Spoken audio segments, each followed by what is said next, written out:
Today, we colloquially use the word Stoic to mean someone who remains calm under pressure and avoids emotional extremes. Stoicism became very popular in ancient Rome, where it continued to flourish after the disappearance of the original Greek school. Today, there is a huge revival of interest in Stoicism worldwide. Stoicism is experiencing a revival of interest. A lot of people all over the world are interested in this mysterious philosophy that originated in ancient Athens around 300 BC and later flourished in Rome. One of the main authorities on Stoicism, one of the best-selling authors, a therapist himself, Donald Robertson, is here today, and I have the pleasure of having a wonderful conversation with Donald. Welcome to Greece. Thank you very much.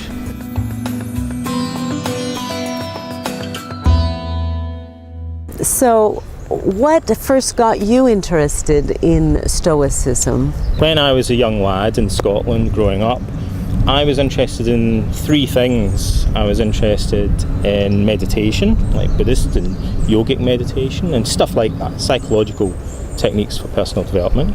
I was interested in the classics, in religion and philosophy, and I was interested in psychoanalysis and psychotherapy. But I was kind of frustrated because I wanted to bring these three things together somehow and unite them.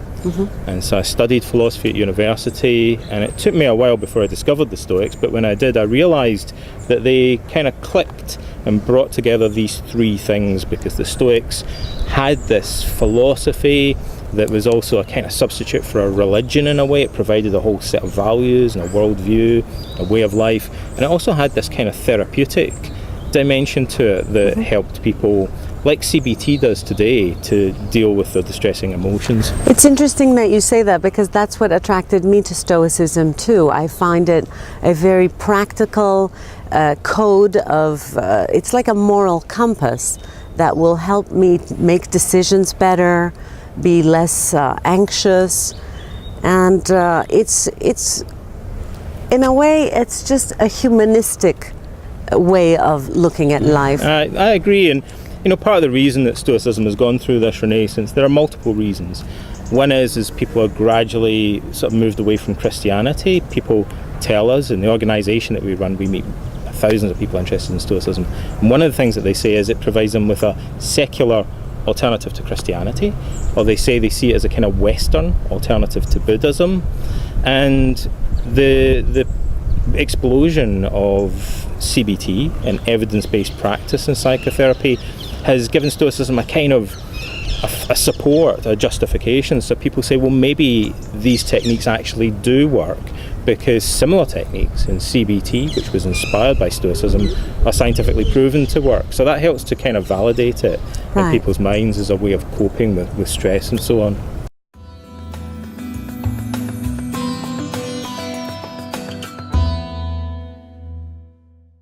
I especially like the main question that we ask in CBT and we ask in Stoicism is your thought true?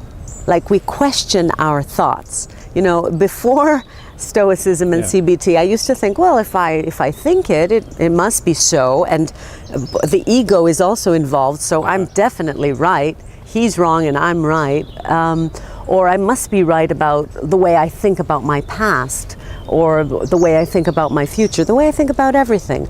And I like this approach that Stoicism has, and I think Socrates originated, was to say, well, is your thought really true? Who is that speaking?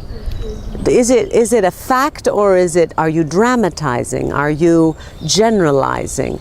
So I began to work with my own thoughts, and I began to see that many of my thoughts were lies that I was telling myself, and perhaps even lies I was telling others. So it began to really unearth the truth. Oh, look, lovely.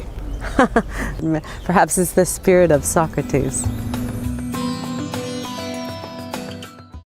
One of my favorite quotes is by Epictetus. Yeah, the most famous quote from Epictetus is in passage 5 of the Enchiridion, And it says it's not events that upset us, but our opinions or our judgments about them. And this is partly famous just because it appeals to people, but also because Albert Ellis, the founder of rational emotive behaviour therapy, one of the pioneers of modern cognitive behavioural therapy in general, he used to quote that a lot, and he would also give it to his clients in the first session of therapy. And then that inspired lots of other therapists to use that quote with their clients as well. So it became very famous. It's in lots of CBT books. So, it's a good start because it encapsulates one of the most important psychological pieces of advice that the Stoics had to share with us. And it actually embodies what's called the cognitive theory of emotion, which you mentioned to me earlier, actually, and I was quite, taken by that, because you said something to me previously about that the Stoics and CBT had led you to understand that our feelings can be questioned, they can be true or false, and because they're based on our beliefs. And I was impressed by that, because actually many people really don't grasp how important that is, the cognitive theory of emotions, that emotions have truth value, they can be true or false, they can be questioned, because people often say it's just how I feel. And really cognitive therapy was inspired by Socrates and the Stoics saying, but your feelings are built upon beliefs. Because as soon as you acknowledge that, you can try and articulate those beliefs more specifically in words, so we can get more specific about what's going on in our feelings. And it also allows us to question them and challenge them.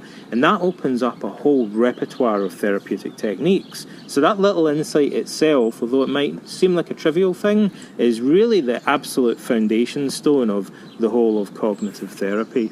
This idea that it's not things that upset us, but our judgments, our opinions about them, many people, I think, can benefit just from really grasping that insight on its own.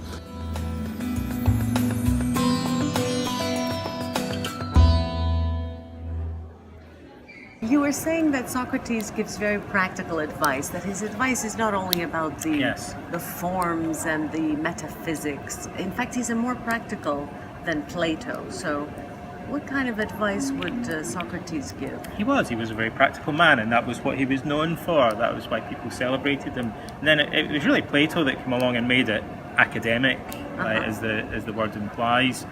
And so, but even in the Republic, which is one of the later dialogues, Book 3, Socrates is talking about the Greek tragedies, and he's saying, look, these guys in the Greek tragedies, they're kind of making their own tragedies by getting so upset about everything. They're always overreacting. Achilles gets unnecessarily worked up about stuff in the Iliad and causes a lot of fuss. And Oedipus massively overreacts and is the cause of his own downfall. So, okay, Oedipus probably did overreact, but he did sleep with his mom. He slept with his mom, but it was an accident, right? Right.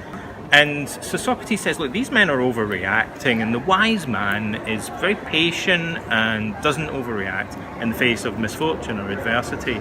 And then later in Book 10 of the Republic, they reprise this whole conversation, and Glaucon said, how is this, Socrates, that a wise man can remain unperturbed in the face of adversity?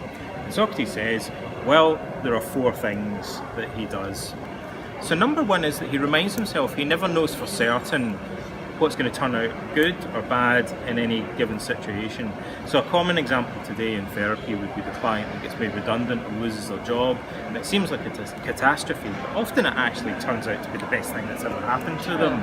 Maybe bad for a while, and then they may end up doing something that's actually more rewarding in life. So Socrates says we shouldn't prejudge the situation, and the wise man suspends his judgment. He says we don't really know for certain how this is going to turn out in the long run. So what's the second thing a person must do to remain calm, according to Socrates? Well, the second thing that he mentions is that we should remind ourselves that if we get really upset about a situation, it adds nothing. It doesn't benefit us in any way to get upset. It's kind of pointless. In fact, the Stoics go even further and say it does us more harm than good. So Socrates says, we should remind ourselves that this just adds another whole level, another whole dimension to our existing suffering. Now we've not only got misfortune, but we've got emotional distress on top of everything else. So I totally agree with you. When we panic, it makes things worse. We make wrong decisions. And what about the third thing that Socrates advised? Well, number 3, he says, the wise man reminds himself that nothing is that important in the grand scheme of things anyway. Because when we get really upset about a situation, we tend to forget about everything else and just kind of focus in like a laser beam, putting it under a magnifying glass and amplifying its importance. We catastrophize it. And Socrates says the wise man views things in their context as part of a bigger picture. And when he does that, they seem not completely unimportant, but less important than they do to someone who's catastrophizing and focusing in on them, amplifying their significance like he's putting them under a magnifying glass. So he says nothing is that important in terms of the bigger picture. Excellent point. Not as bad as they initially seem, and a good way of thinking about that is when something happens really bad, like say your boyfriend or your girlfriend dumps you or whatever in therapy, that you might say, well, in 10 or 20 years' time, when you look back at this, how upsetting would it be? And what's the fourth point of Socrates in keeping our calm? Well, Alkistis.